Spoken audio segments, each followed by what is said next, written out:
Hi, hello. Okay, so it's been less than 6 months since I saw you all last, or you saw me, if anyone's even out there in the void. But we're gonna count it as a success regardless. Yeah, I'm gonna try to say less this time. I was mortified by how often I use it as a vocal filler going through the video last time. I wish I could make promises on the success rate of that, but I really don't know.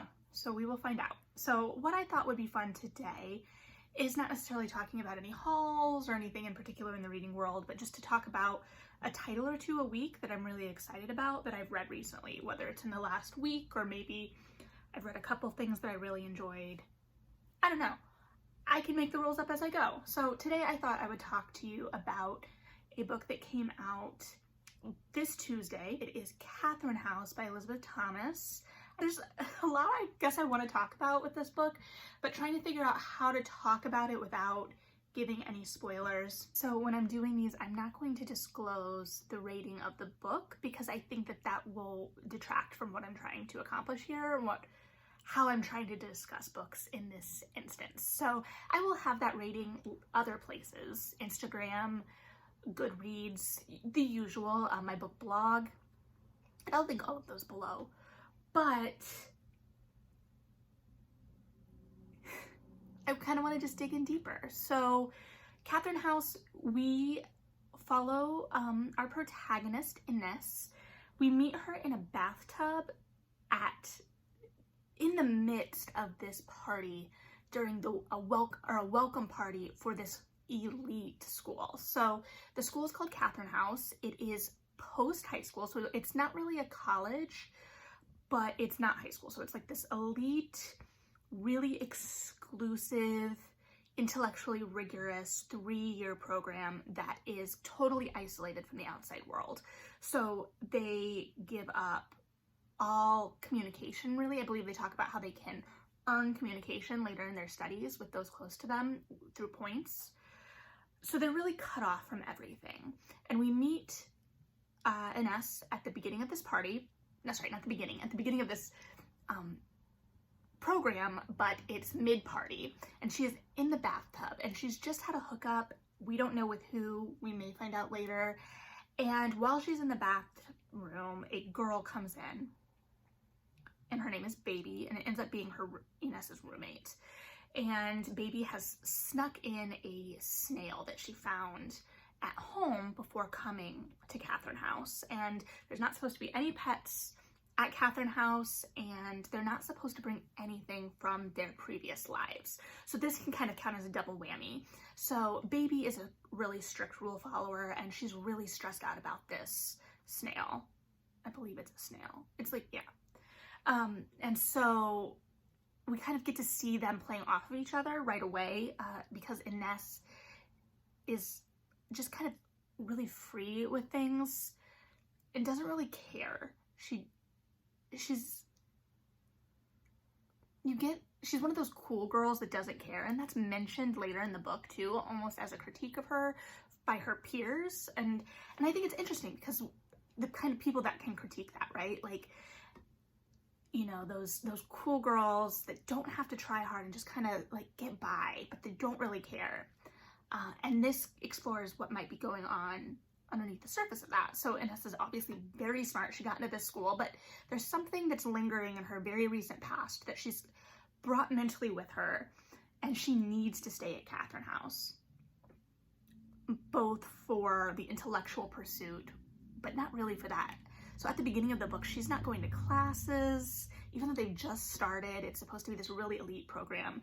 And this really bothers Baby, her roommate, because while Baby, as is discussed, is a rules follower, she's also interested in the most intellectually rigorous program at Catherine House, which, oh shoot, I can't remember the name of the program itself. It's got a very specific name that they mention a lot during the book, like new materials or something like that, but they're studying plasm. And we don't really get an idea of what that is, especially right away. So Baby is interested in this really competitive program, and she doesn't understand why Ines just isn't doesn't care. And Nessa's kind of just like drinking, and she's sleeping around, and she's not going to class, and just kind of like meandering through her days. And it's a really interesting tonal to follow because it feels, the tone of this book, the atmosphere of this book, to me read and felt kind of like a really long, hazy, hungover afternoon. There's lots of references to day drinking within the book itself, or drinking at any time of day.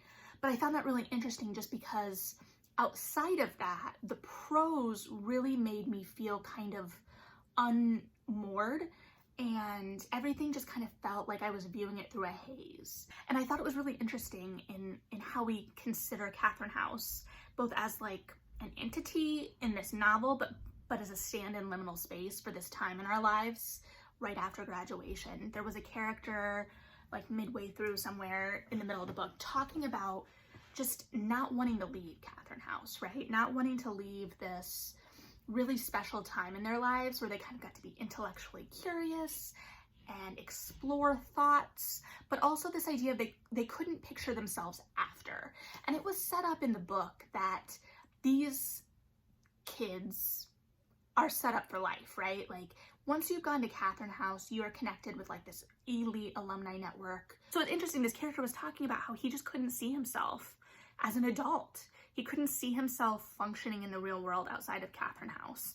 And so this Catherine House kind of exists as this liminal space. But I found it really interesting because this novel was sold, to me at least in the blurb, as kind of this gothic suspense novel. And it wasn't. The gothic elements I felt like really could have been pushed more. There were times where it kind of wanted to personify the house. It wanted the house to feel alive and to breathe, but it never really, got there. And I wasn't looking for that from like a purely supernatural standpoint, but like just this idea that for them, these students, this house means something. And there were moments of like the floorboards creaking or things kind of like rustling in the walls that just never felt completely tied to anything. It was suspense, and the gothic and suspense kind of both pull back into this idea of the plasm and what the plasm is. And that's a great question because I don't really know. And I think that there were both opportunities taken and missed with how this was worked into the script, theater background into the novel. So it's kind of spoiler, I guess. So midway through their first year, all of the students at Catherine House have to kind of gather in the Great Hall, I think. I don't know if they called it a Great Hall. It was really hard not to think of like all of them in the third Harry Potter movie in their sleeping bags. And they are basically, I don't remember what it's called. There was like a name for this event. But they're basically like laid down and led through like these thought meditation exercises while these new materials students, that may be wrong. I may be really sticking to my guns there and it's completely wrong. Anyway, are putting these pins on them. And part of my confusion, I guess, with this maybe goes back to the prose, but I never really understood the pins, the plasm, how all of this worked. I don't know that I needed to, because I don't think Ines understood it. She didn't. I know she didn't. That was a lot of what was going on. But I wanted to feel like somebody understood it. And I know that there were experts, like there was the head of the program, there were these students that had been studying it for a long time. We were kind of led to believe that the people that got into that program never really left Catherine House, especially because the wider world doesn't believe in this thing. It was reported, but then it was like made a hoax. So it just felt odd. I just wanted to feel a little bit more rooted into that. I didn't need to know the rules of how plasm worked, but I needed to know that somebody knew the rules. And there were like really intriguing bits of that I just wanted to see pushed a little further. And I think all of that, the suspense angle and the gothic angle tied into that, because the gothic angle is this kind of like pseudoscience. It all felt very like a more modern idea of like ether. And then this idea that this house is keeping secrets, there's experiments going on, they may be experimenting on you. Then to kind of circle back real quick, the kind of liminal space of Catherine House and this idea of these characters not being able to see themselves anywhere else. Why was our protagonist, Ines, given so many chances? Because she's given a lot of chances. She kind of messes it up constantly, and just kind of that laissez-faire, doesn't care attitude. And for most of the novel, we're left wondering, like, why?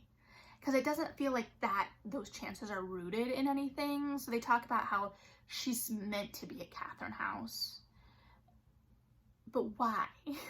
And I think it goes back to the kind of plasm thing, just I wanted the periphery of this world, or the questions that we're supposed to be asking throughout the novel, to feel like there were answers behind them, even if I didn't know them. And that could just be in how I was reading it. Other people, I probably could have interpreted that the answers were there.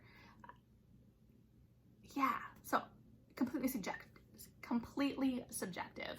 But if you've read this one, I'd love to hear about it. Hit me below with your thoughts. Let's talk about it. I think that this is a great read. I think it's a great summer suspense, because it does have that, it just feels like a hangover on a Sunday, you know? And it works.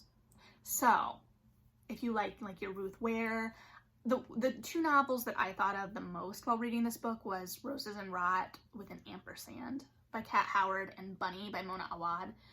Both of those, all of these novels kind of deal with these really smart elite programs, and then something is happening on the periphery that's just weird or not right, and what is going on? So, what's going on?